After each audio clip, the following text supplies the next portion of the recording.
of Into the Woods is about a childless baker and his wife who are visited by the witch next door who has put a curse on their family, and that's why they are childless.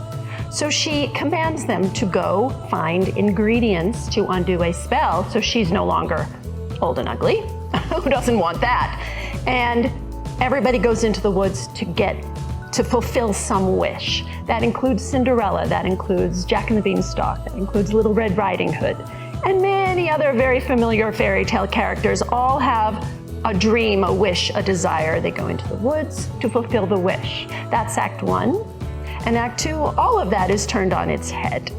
Because what happens when you get your wish? What happens after happily ever after? That's what Act 2 is all about.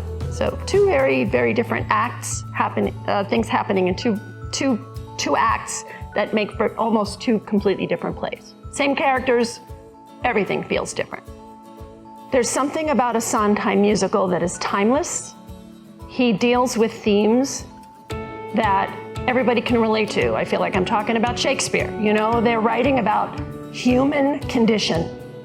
And these are things that we can all relate to.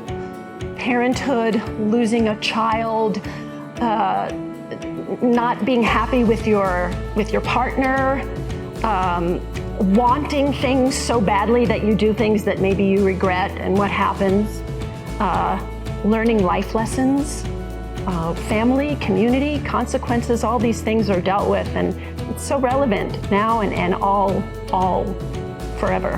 When I start a musical, it's because I love the music or the show or something about the show.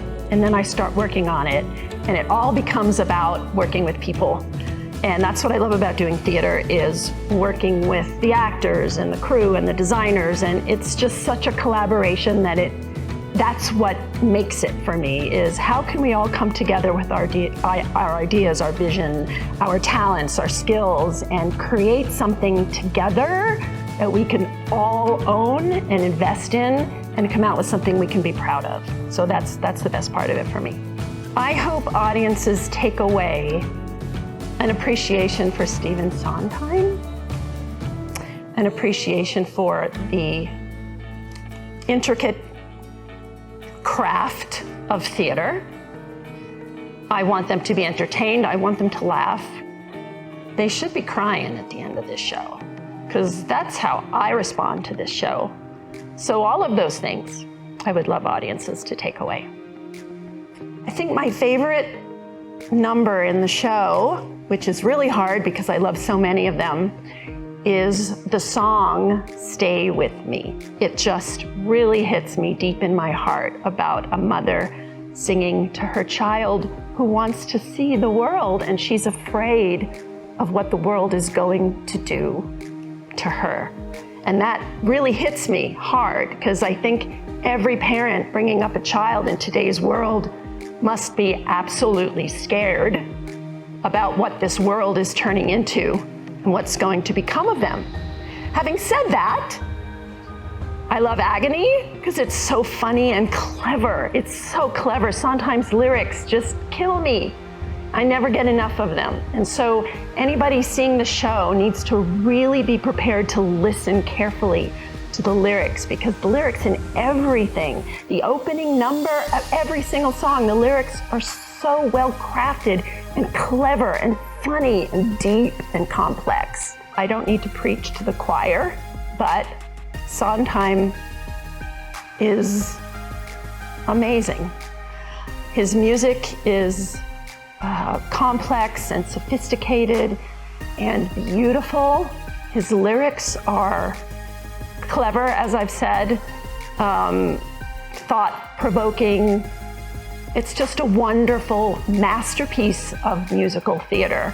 For somebody who loves musical theater, I can never get enough of it.